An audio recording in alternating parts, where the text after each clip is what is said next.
DK HDK ನಡುವಿನ talk war ಮತ್ತಷ್ಟು ಜೋರಾಗ್ತಾ ಇದೆ. ಕಸದ ವಿಚಾರಕ್ಕೆ ಇವತ್ತು ಕೇಂದ್ರ ಸಚಿವ ಎಚ್.ಡಿ. ಕುಮಾರಸ್ವಾಮಿ ಅವರು ದೊಡ್ಡ ಮಟ್ಟದ ವಾಗ್ದಾಳಿಯನ್ನು ನಡೆಸಿದ್ದಾರೆ ಡಿಕೆ ಶಿವಕುಮಾರ್ ವಿರುದ್ಧ.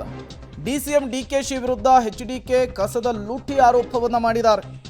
ಒಬ್ಬ ಘಜನಿ ಮೊಹಮ್ಮದ್, ಇನ್ನೊಬ್ಬ ಮಲ್ಲಿಕಾಫೂರ್ ಸುಳ್ಳು ಲೆಕ್ಕವನ್ನು ತೋರಿಸಿದರೆ ಮನೆಗೆ ಲಕ್ಷ ಹಣ ಬರುತ್ತೆ. ಪ್ರತಿ ತಿಂಗಳು ಮನೆ ಹತ್ರ 4ರಿಂದ 5 ಲಕ್ಷ ರೂಪಾಯಿ ಹಣ ಬರುತ್ತೆ. ಡಿಕೆಶಿ ವಿರುದ್ಧ ಕುಮಾರಸ್ವಾಮಿ ಅವರು ಇವತ್ತು ಪ್ರೆಸ್ ಮೀಟ್ ಮಾಡುವ ಮೂಲಕ ಗಂಭೀರ ಆರೋಪವನ್ನು ಮಾಡಿದ್ದಾರೆ. ಈ ಮೂಲಕ ಬೆಲೆ ಏರಿಕೆಯ ವಿಚಾರವನ್ನೇ ಇಟ್ಟುಕೊಂಡು ಡಿಕೆ ಶಿವಕುಮಾರ್ ವಿರುದ್ಧ, ರಾಜ್ಯ ಸರ್ಕಾರದ ವಿರುದ್ಧ ವಾಚಾಮಗೋಚರ ವಾಗ್ದಾಳಿಯನ್ನು ಇವತ್ತು ಕೇಂದ್ರ ಸಚಿವರು ನಡೆಸಿದರು.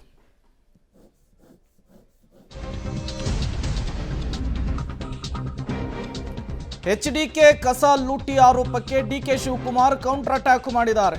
ಟನ್ನಲ್ಲ, ಭೂಲೋಕ ಎಷ್ಟಿದೆ ಅಷ್ಟು ವ್ಯವಹಾರ ಇದೆ, ದಾಖಲೆ ಇದ್ರೆ ಬಿಡುಗಡೆ ಮಾಡಲಿ ಅಂಥೇಳಿ ಸವಾಲು ಹಾಕಿದ್ದಾರೆ.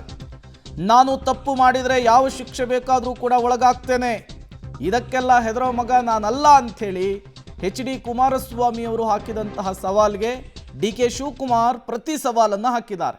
ಈ ಮೂಲಕ ಇಬ್ಬರ ನಡುವಿನ ಮಾತಿನ ಸಮರ ಮತ್ತಷ್ಟು ತಾರಕಕ್ಕೇರಿದೆ. ಇಲ್ಲಿ ಹಬ್ಬ, ಇಲ್ಲಿ ಬೆಂಗಳೂರಲ್ಲಿ ಕಸ ಎತ್ತದರಲ್ಲಿ 2 ದಿವಸ ಒಂದು 2 ಟ್ರಿಪ್ಪು ಪ್ರತಿದಿನ ಇದು ಸುಳ್ಳೆಕ್ಕ ತೋರಿಸ್ಕೊಂಡ್ರೆ ಕೆಲವರಲ್ಲಿ ಕೆಲಸ ಮಾಡೋರು ಹೇಳೋದು ಪ್ರತಿ ತಿಂಗಳು 4 ಲಕ್ಷ 5 ಲಕ್ಷ ಮನೆ ತಗ ಬರ್ತದೆ ಅಂತಾರೆ ಬೆಂಗಳೂರಿನಲ್ಲಿ ಆ್ಯಾವ್ರೇಜ್. ಅದು ದೊಡ್ಡ ಇತಿಹಾಸ ಇದೆ ಇರಲಿ.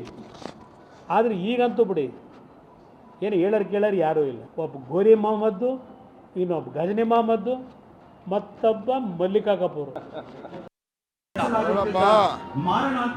ಕುಮಾರಸ್ವಾಮಿ ನಾನು ಹೇಳ್ತೀನಿ, ಟನ್ನಲ್ಲ, ಎಷ್ಟು ಭೂಲೋಕ ಇದೆ ಅಷ್ಟು ವ್ಯವಹಾರ ಇದ್ರು ದಯವಿಟ್ಟು ಬಿಡುಗಡೆ ಮಾಡಲಿ. ನನಗೂ ಗೊತ್ತಿದೆ, ನನ್ನ ಮಕ್ಕಳ ಆಸ್ತಿ, ನನ್ನ ಆಸ್ತಿ, ನನ್ನ ಕುಟುಂಬದ ಆಸ್ತಿ ಎಲ್ಲ ತರಿಸಿಟ್ಕೊಂಡವ್ರೆ. ಎಲ್ಲ ಬಯಲು ಮಾಡಲಿ.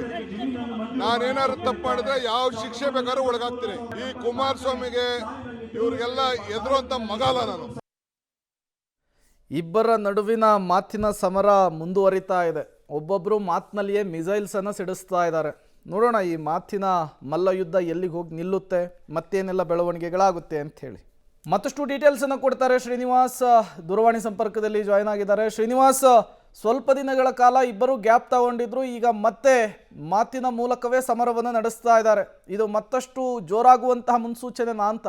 ಪ್ರೇಮ್, ಹೌದು. ಇವತ್ತಿನ ಸುದ್ದಿಗೋಷ್ಠಿಯಲ್ಲಿ 3-4 ವಿಚಾರಗಳ ಬಗ್ಗೆ ಕುಮಾರಸ್ವಾಮಿ ಅವರು ಪ್ರಸ್ತಾಪ ಮಾಡಿದ್ರು. ಅದರಲ್ಲಿ ಹೆಚ್ಚಿನ ಅಂಶಗಳು ಡಿಕೆ ಶಿವಕುಮಾರ್ ವಿರುದ್ಧವೇ ಇತ್ತು. ಒಂದು, ಅವರು ನಗರಾಭಿವೃದ್ಧಿ ಇಲಾಖೆ ಸಚಿವರಾದಂತಹ ಸಂದರ್ಭದಲ್ಲಿ ಮಾಡಿದಂತಹ ಅಕ್ರಮಗಳು ಜಾಸ್ತಿ ಇದ್ದಾವೆ, ಟನ್ಗಟ್ಟಲೆ ಅದಕ್ಕೆ ಸಂಬಂಧಪಟ್ಟಂತಹ ದಾಖಲಾತಿಗಳು ನನ್ನ ಬಳಿ ಇದ್ದಾವೆ ಅನ್ನುವಂಥದ್ದು. ಎರಡನೇದು, ಕಸದ ವಿಚಾರವಾಗಿ ದೊಡ್ಡ ಅಕ್ರಮ ಮಾಡ್ಲಿಕ್ಕೆ ಡಿಕೆ ಶಿವಕುಮಾರ್ ಅವರು ಮುಂದಾಗಿದ್ರು. ತಮಿಳುನಾಡಿನ ಒಂದು ಕಂಪನಿಗೆ 30 ವರ್ಷಕ್ಕೆ ಕಸದ ರಿಲೀಸ್ ಅನ್ನ ಟೆಂಡರ್ ರೂಪದಲ್ಲಿ ಕೊಡ್ಲಿಕ್ಕೆ ಮುಂದಾಗಿದ್ರು. 15,000 ಕೋಟಿಗಳಷ್ಟು ಇದರ ಅಕ್ರಮ ಇತ್ತು. ಸೊ ನಾನು ಇದರ ಬಗ್ಗೆ ಧ್ವನಿ ಎತ್ತಿದ ಕೂಡಲೇ ಈ ಒಂದು ಅಕ್ರಮಕ್ಕೆ ತಡೆ ಹಾಕಿದ್ರು. ಸೊ ಈ ರೀತಿಯಾದಂತಹ ಆರೋಪವನ್ನ ಕುಮಾರಸ್ವಾಮಿ ಅವರು ಡಿಕೆ ಶಿವಕುಮಾರ್ ಅವರೆಲ್ಲ ಮೇಲೆ ಮಾಡಿದ್ರು.